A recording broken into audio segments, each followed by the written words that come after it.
강원도에서는 한옥에 들어갈 나무를 다듬는 치목 작업이 한창이다.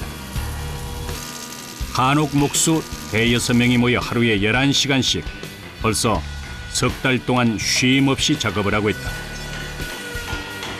목수들 중에서도 우두머리 목수를 도편수라 부르는데 이곳의 도편수는 바로 이 사람, 정태도 씨다. 결이 이렇게 살아 있으니까 예, 그 결대로. 조금만 휘어도 휘어 보인다고. 여기 대부분 위에는 네, 충분하고 여기는 살짝만 해주면 되고 밑에만 살짝 휘어주면 될 것 같아요. 근데 이쪽하고 조금 서로 여기가 많이 죽어가지고 그거 좀 고려해갖고. 예. 지금 작업하시는 분은 어떤 부분인가요? 대청에 대들보가 걸리고 대들보 위에 또 보가 작은 게 하나 더 걸립니다. 그건 좀 자연스러운 맛을 살리려고 일부러 이렇게 휘은 나무를 찾아가지고.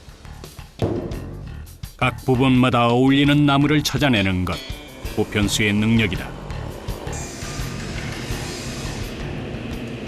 집의 뼈대가 어쨌든 다 목구조로 이루어지다 보니까 목수들의 작업이 한 60%는 차지한다고 봐야죠. 그래서 이 뼈대는 한번 해놓으면은 집이 없어질 때까지 건드릴 수가 없는 거라 목수가 작업을 어떻게 하느냐에 따라서 집의 그 퀄리티는 집이 끝날 때까지 이어진다고 봐야죠. 그래서 목수 작업이 중요합니다. 바닥에서부터 기둥, 벽체의 지붕까지 한옥의 대부분을 차지하는 나무. 집 한 채에 들어가는 양만 해도 소나무 300~400그루가 된다는데 하나씩 일일이 다듬어야 하기 때문에 작업 기간이 만만치 않다.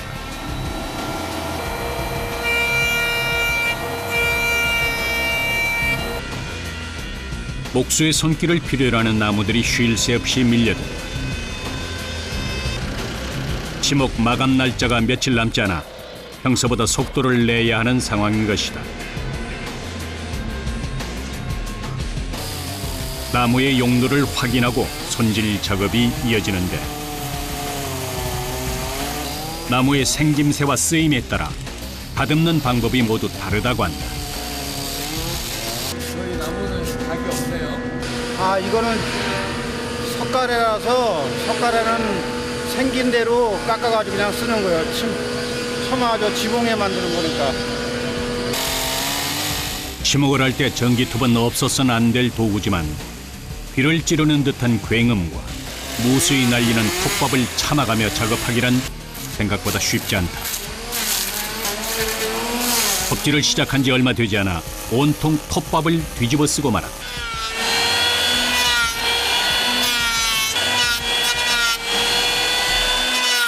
일하시면서 이 나무 먼지 많이 드시겠어요? 아, 그렇죠. 어떻게 피해갈 수 없죠, 뭐 나무 먼지는. 나무를 깎으면 먼지가 날 수밖에 없는 거기 때문에 될 수 없어요. 목수 생활 12년째. 청호 씨에게 톱밥은 피할 수 없는 숙명 같은 존재가 되어버렸다.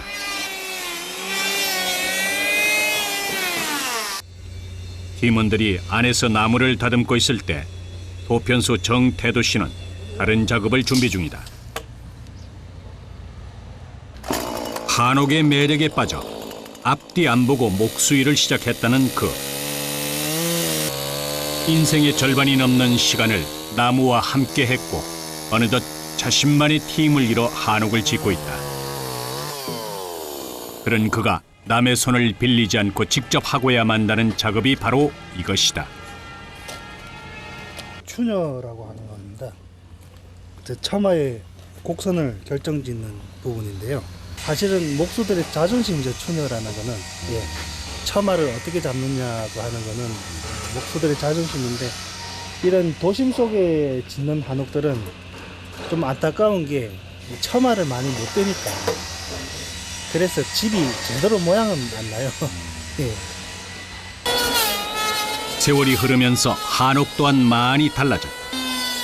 과거 한옥이 주던 편안함을 그리워하면서도 아파트의 편리함은 놓고 싶지 않아 한다. 전통과 현대가 적절히 어우러진 한옥을 짓는 것, 도편수가 풀어나가야 할 숙제다.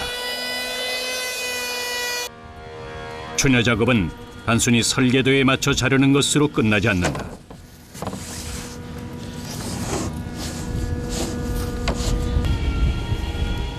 추녀 끝에 무늬가 들어가는데 이것 또한 집의 용도와 규모, 분위기에 따라 달라진다고 한다.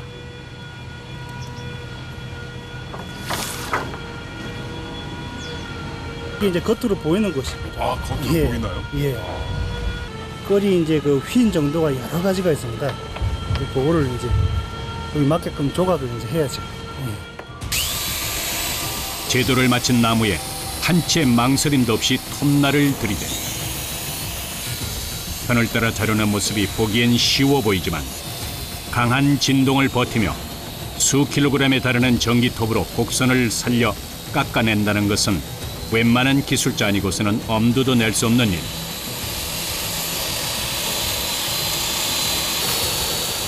조금만 삐끗해도 톱날이 어긋나갈 수 있기 때문에 30년 가까운 경력의 도편수 역시 긴장할 수밖에 없는 순간이다.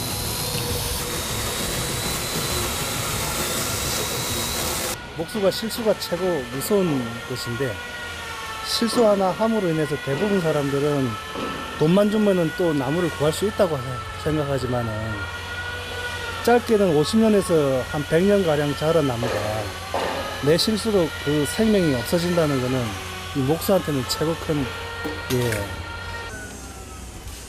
목수에게 나무란 자식과도 같은 존재다. 온 신경을 집중해 작업하다 보니 만족스러운 작품이 나와준다. 단면에 들어가는 섬세한 무늬는 끈을 이용해 조각하는데 곡선의 방향, 꺾이는 각도, 파이는 깊이에 따라 사용되는 끈의 종류가 각기 다르다. 어디에 어떤 끈을 쓸 것인지, 힘 조절은 어떻게 하는지, 조각하는 사람의 성향에 따라 같은 무늬라도 전혀 다른 느낌의 결과물을 만들어낸다.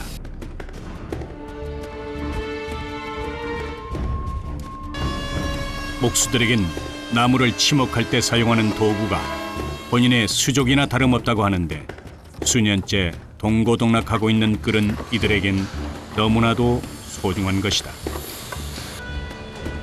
사람마다 지문이 있듯이 목수에게 길들여진 연장에는 손끝에서 묻어나는 자신만의 색깔과 분위기가 그대로 담겨 있는 것이다.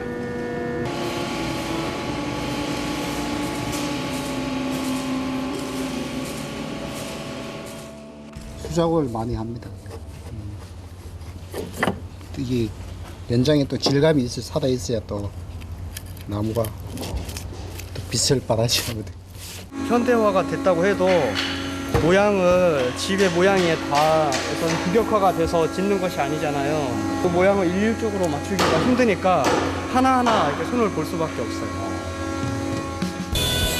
내 몸에 맞는 맞춤복을 입을 때처럼 나무를 다듬을 때도 각각에 맞는 손길이 필요하다. 천편일률적으로 작업을 하는 것이 아니라 옹이의 위치, 나무 결의 방향 등 재료가 가지고 있는 특성을 이해하고 그에 맞게 다루어야만 최고의 목재를 얻을 수 있다. 100년 된 나무는 목수가 100년 갈 수 있게끔 집을 지어야 맞다. 그래야 그 나무를 베고 나무를 심었을 때 그 나무도 또 100년 클 동안에 이 집도 100년이 가야 서로 쌤쌤이가 되거든요. 목수의 그 실력도 그만큼 중요한 겁니다. 작업 5시간째 바닥이 보이지 않을 정도로 톱밥이 쌓였다. 아무리 일이 바쁘더라도 톱밥은 걷어내야 한다. 안전사고가 일어날 수도 있기 때문이다.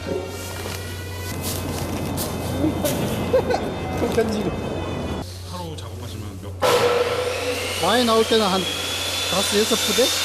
안에 이다 보면 나무가 잘란 토막들이 이게 텃밭 속에 있으면 밟으면 이제 위험하니까 그렇게 이렇게 치워줘야 됩니다. 그날 나오는 톱밥의 양을 보면 목수들의 작업량을 알 수 있다. 뒷정리할 게 많다는 건 그만큼 치목 양이 많았다는 뜻이다. 목수가 목수를 다 배우려면은 톱밥을 마대포대 한 3포대는 먹어야 된다 그래요. 그래서 톱밥을 많이 먹고 이러니까 또 삼겹살도 좀 먹고 이제 그럽니다. 예. 바닥 정리가 어느 정도 마무리되자 사람들에게도 쉴 수 있는 여유가 생겼다.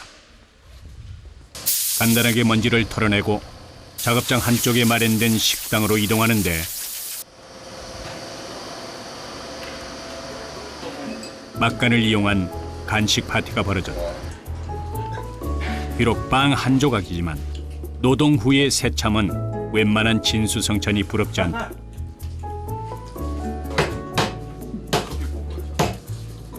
아주 딸기잼에 빵 아주 맛있습니다. 먹는 게 힘입니다. 그러세요? 네. 잘 먹어야 또 힘을 써서 일을 하죠. 저희들에게는 아주 꿀맛 같은 휴식이에요. 10분도 채 되지 않은 시간이지만 목수들에겐 사막의 오아시스와도 같은 순간이다. 도편수의 모습이 보이지 않는다 했더니 나이 많은 제자에게 끈을 가는 법을 알려주고 있다. 거칠고 힘들다는 이유로 목수를 하려는 젊은이들이 많지 않은 요즘 이제 싹 잡히거든요. 퇴직 후 목수로 전향하는 이들 덕분에 목수의 명맥이 이어지고 있다.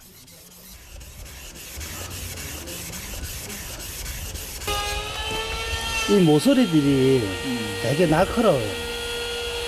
이렇게 끌을 갈 때나 끌질 할 때나 여기 때문에 다칠 경우가 많아요. 이건 아주 가늘거든요. 55살의 초보 목수 이의채 씨. 그러니까 지금 2년 됐어요. 2년째? 예. 학교 나와가지고 한옥학교 나와서 2년 됐어요. 해보시니까 어때요?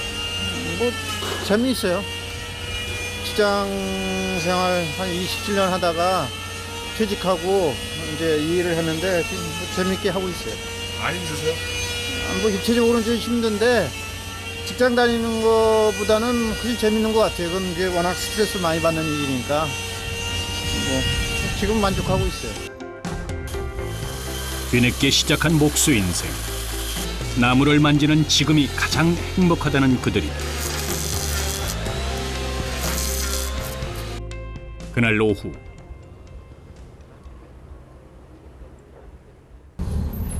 나무를 구하기 위해 길을 나선 태도 씨. 그럼 나무가 있으면 뭐 예, 어느 지역이든 뭐 가시는 거예요, 그러면? 예, 필요에 뭐 따라서는. 필요에 따라서는 저기 뭐 전라도 쪽도 가고 충청도도 가보고. 근데 딱 마음에 드는 거 구하기가 참 어려워요.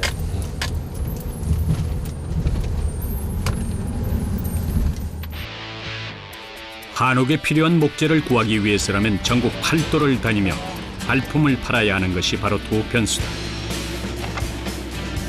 아무것도 다 괜찮다. 한 곳에 쌓여 있는 수십 수백 개의 나무 중에서 용도에 딱 맞는 목재를 찾아내는 것 역시 도편수의 몫이요 역량이다. 저희 용도는 안 맞는 것 같아요. 너무 뿌리 부분이 이상하게 좀 보여가지고. 휜 게 아니라 이게 꽈배기처럼 그냥 예, 들려. 맞습니다. 이런 나무를 집을 짜면은 이게 막 뭔가 좀 집이 어지러워요. 한옥의 주 재료는 육지 소나무인 육송. 같은 육송 중에서 쓸만한 것을 골라내기란 쉽지 않다. 이런데 온다는 게 좀 뭐 허탕칠도 많아요.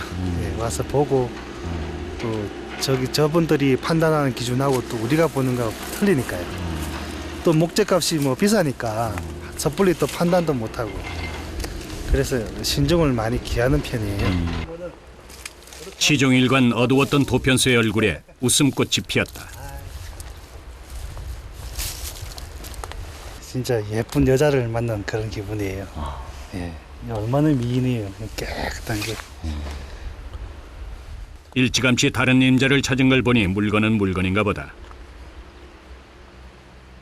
근데 저런 거를 만나기가 어렵죠. 예, 같은 돈을 주고 사더라도. 그래서 이게 항상 인연이 있는 것 같아요. 그렇게 아쉬운 발걸음을 돌리고 그날 저녁 치목 작업을 하는 동안 전국에서 모인 목수들은 숙소 생활을 한다. 일이 있는 곳에 머물러 사는 것이 그들의 일상이요 인생인 것이다. 오늘은 저녁 대신 조촐한 회식 자리를 마련했다.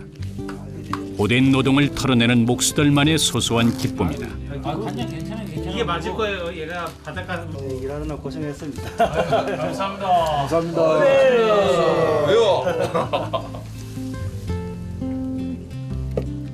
시원한 맥주 한 모금과 회 한 젓가락이면 반나절의 피로가 스르르 녹아내린다. 이미 정해져 있기 때문에 갈게. 회식 좀 해서 드세요. 예. 자주는 못하고요. 일이 힘들다 보니까 이렇게 이제 한 잔씩 하면서 좀 피로도 풀고 대화도 하고 그렇습니다. 사는 곳도 나이도 다르지만 대목장에 대한 꿈을 나누며 밤은 깊어간다. 사람들이 모두 잠자리에 든 시각, 태도 씨만이 자리를 지키고 있다.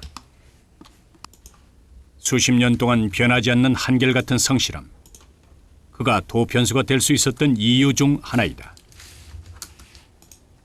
한 26년 정도 됐네요. 집안 형편이 안 돼가지고 공부를 그렇게 많이 못하고 바로 사회로 나와가지고 사회 공부를 시작했어요. 예. 목공소를 하는 작은 아버지를 따라 17살 때부터 나무 일을 시작했다. 26년 동안 목수로 살면서 말 못할 상처도 많이 받았다는 태도 씨다. 사실 어려움이 참 많은 게요. 좀 위험해요. 뭐 순간의 실수가 그냥 내버리니까요. 뭐 손이 잘린다든가. 저도 이런 손이 보면은 지금 보면은 이렇게 한 마디씩 다 빠져나가 버렸어요. 예. 예. 목수들이 이 손이 멀쩡한 사람이 없어요. 순간의 사고는 지우지 못할 흔적을 남겼지만 그는 단 한 번도 목수가 된 것을 후회해 본 적이 없다. 오히려 그 일을 통해 나무와 자신을 아끼는 진짜 방법을 배웠다고 말한다.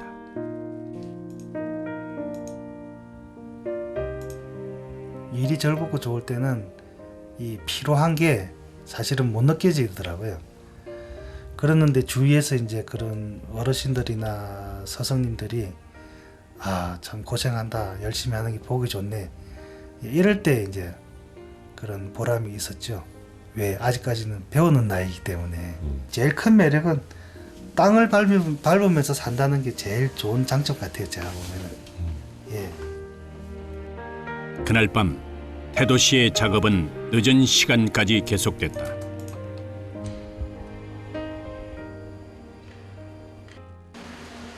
다음날 하늘이 흐려지나 싶더니 장대 같은 비가 내리기 시작한다.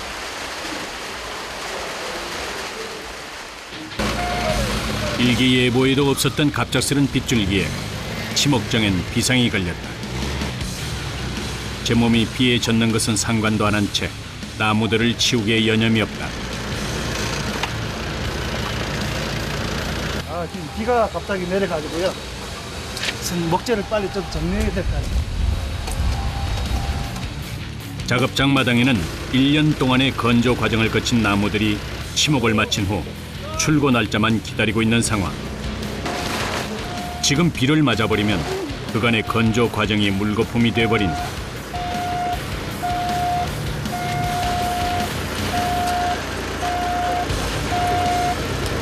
마른 나무는 비가 한번 들어가면은요 빨리 빠지지를 않아요. 그래서 또 썩을 수가 있습니다. 마른 나무와 물은 상극 중의 상극. 최대한 비를 맞히지 않기 위해 재빨리 움직여야 한다. 물이 들어가면은 그동안 수고가 한 일이잖아요. 사람은 비 맞아도 되고 나무는 비 맞으면 안 돼. 사람 비가 맞아도 마르는데 이 나무는 안 마르더라고요. 전 팀원이 총출동해 수습을 한 덕에 대부분의 나무들이 비를 피할 수 있었다. 예상보다 빨리 일이 마무리돼 다행이지만 목수에게 비는 반갑지 않은 손님이다. 얼마 후 언제 그랬냐는 듯 하늘이 맑아지자 본격적인 작업이 시작된다.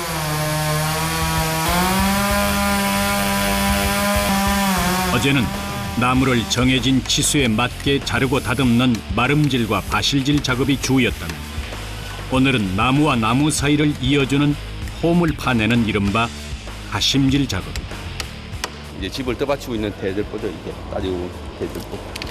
자, 지금 옆에 기둥하고 이게 또 따라서 잡아주는 겁니다. 이게 보가 바로 잡아주는 게 아니고 이제 보에 물려가지고 기둥을 잡아주게 되는 거죠. 이게. 한옥은 못질 대신 나무와 나무를 끼워 맞추어 짓기 때문에 한 채 오차도 용납해서는 안 된다.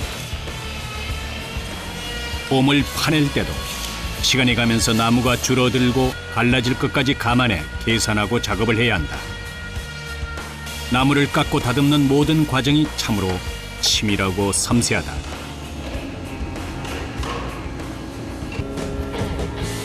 모든 치목의 마지막 단계는 대패질이라 할 수 있다. 이 작업이 하고 싶어 목수가 된 사람이 있을 정도로 대패질은 매력 있는 과정이다. 나무 표면이 종이장처럼 얇게 벗겨지면서 매끈한 속살을 보일 때의 쾌감은 아는 사람만이 아는 행복이다. 대패질 마지막으로 하면 그 입자가 고와지죠. 그러면서 매끈매끈하게 빛이 나죠. 기둥 하나를 만들기 위해 수천 번의 대패질이 필요한데 수시간 동안 같은 작업을 반복해야 하는 인고의 시간이다.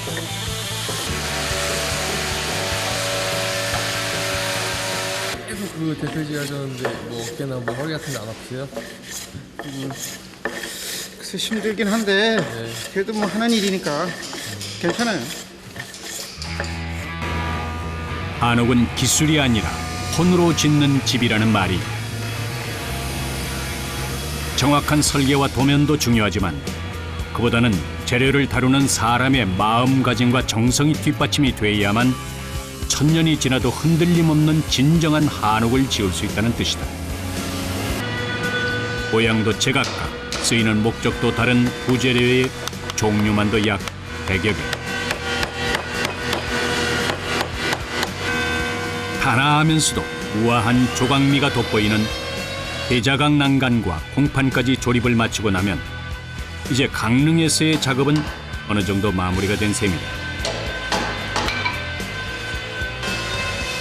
석 달여간의 치목 작업을 마친 나무들이 자로 잰 듯 균일한 모양들만 봐도 목수의 정성이 얼마나 들어갔는지 알 수 있다.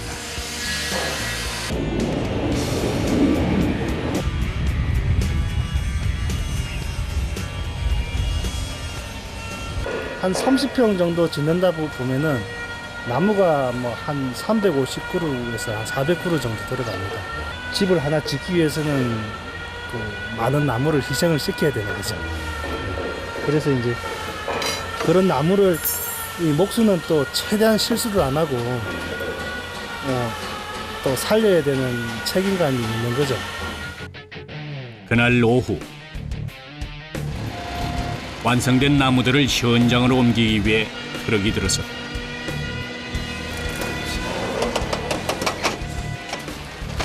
이 한옥 재료를 만드는 데 꼬박 3개월이 걸렸다. 딸을 시집 보내는 아버지의 심정이 이럴까. 복제가 하나씩 실릴 때마다 5만 가지 복잡한 감정들이 머릿속을 어지럽힌다. 이제 사실은 요때가 도편수로서는 제일 신경이 많이 쓰일 때예요.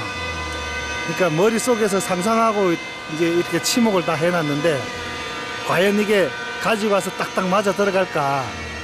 그래서 조립하고 할 요 시기가 도편수는 제일 신경이 많이 쓰는 시기입니다. 치목 작업이 끝났다고 해서 목수들의 역할까지 끝이 난 것은 아니다.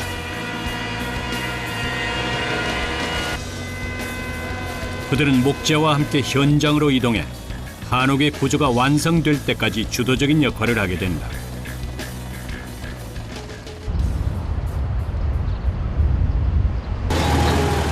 네 시간여를 달려 목재가 현장에 도착했다.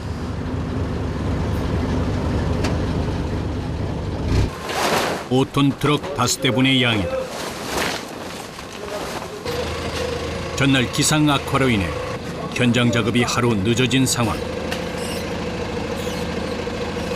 스케줄에 차질이 없도록 하기 위해 지체할 겨를 없이 내리는 작업이 시작된다. 지게차가 작업대 위로 나무를 올려주면 사람들이 하나씩 들어 사용될 위치에 갖다 놓는다.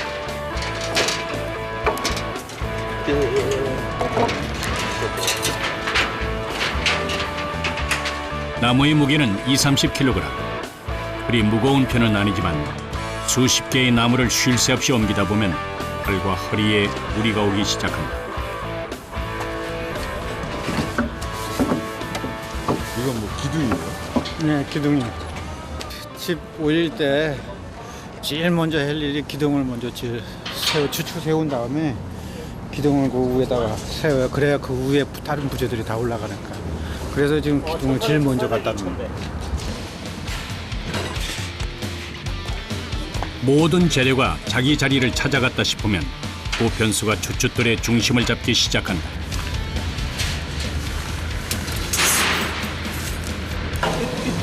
안쪽에 있는, 예. 또 길게 끄다는 집을 세우기 위해서 이 주추 위에다가 최종 먹을 때리는 겁니다. 그러면 요 먹을 기준으로 해서 기둥을 이제 세우게 됩니다. 보편수가 중심을 정확하게 잡아야만 균형에 맞는 안정적인 한옥을 지을 수가 있다. 목수들은 도편수가 그려놓은 먹에 맞춰 기둥을 세우기 시작한다. 곳의 주춧돌은 모두 30대. 각 돌마다 기둥 하나가 올라가는 셈이니 총 30개의 기둥이 서게 되는 것이다.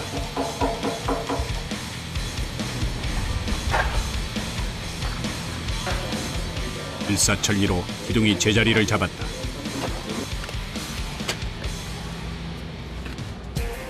이제 도편수는 기둥과 주춧돌 사이의 수평은 맞는지, 중심이 제대로 잡혔는지 확인해야 한다. 여기서 실수가 생긴다면 작업 도중 기둥이 쓰러지면서 큰 사고로 이어질 수도 있다.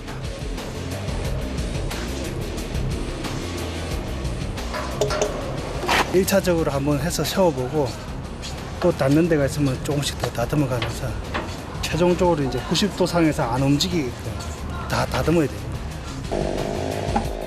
본격적인 기둥 세우기는 그랭이질로 시작된다. 기둥 바닥이 주춧돌의 면과 틈새 없이 맞붙을 수 있도록 깎아내는 그랭이질을 거치고 나면 돌과 나무는 한 몸처럼 붙어있게 된다.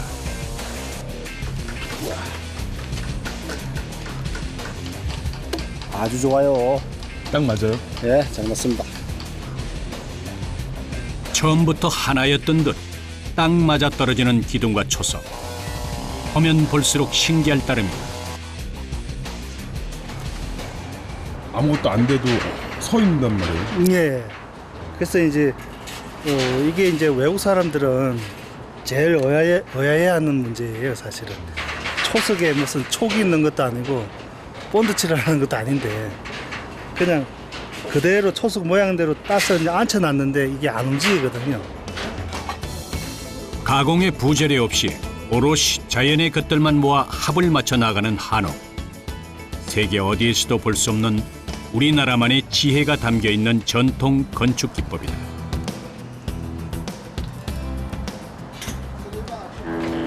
이제 세워진 기둥 위로 보가 올라갈 차례. 이때도 역시 전통 한옥만의 특징을 찾아볼 수 있는데 그것은 바로 못을 사용하는 대신 나무와 나무를 일일이 끼워 맞춘다는 것.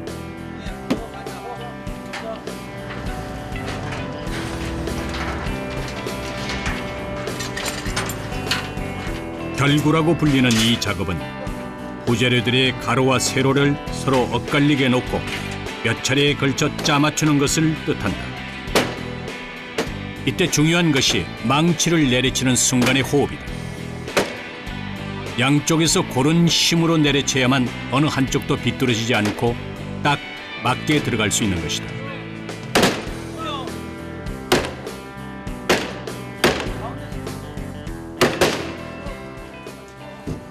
이게 맞아 떨어지면은 어떠세요? 생각했던 거. 아, 기분 좋죠. 최고죠. 지목한 보람이 있는 거죠. 한옥에 쓰이는 100여 개의 부재료에는 목수들의 땀과 열정이 담겨 있다. 그것들이 제자리를 찾는 순간 목수는 최고의 희열을 느낀다. 그 밑에 그 보면 턱 이중으로 따진 게 있어. 올라가면 돼. 봄 밑바닥에 있어. 다 봐놓은 거라고. 숨 마셔야 돼?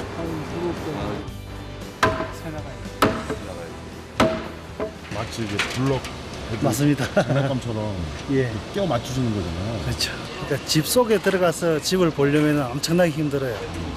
그러니까 집 밖에서 그러니까 모형 만든다는 느낌을 하면은 힘들 일이 아니에요. 눈에 더 잘 보이는 거죠. 한옥의 뼈대가 세워지기까지 끊임없이 이어지는 망치질. 이 고된 작업이 지나고 나면 집은 형체를 갖추고 사람들은 머지않아 도심 속의 휴식 같은 공간 한옥을 만나게 될 것이다.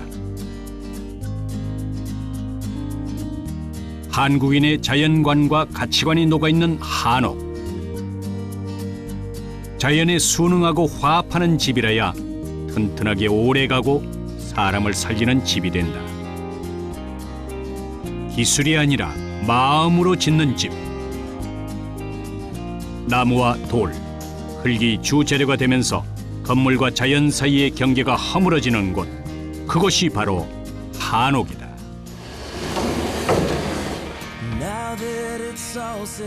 이 공간에서 사는 사람들이 좀 더 나은 생각을 하고 좀 더 뜻있고 보람이 있는 일을 할 수 있게끔 그런 공간을 만들려고 늘 노력을 하고 또 그런 분들이 그런 공간을 또 이해해 주시고 또 그렇게 고맙다는 소리를 들을 때 제일 보람이 있습니다.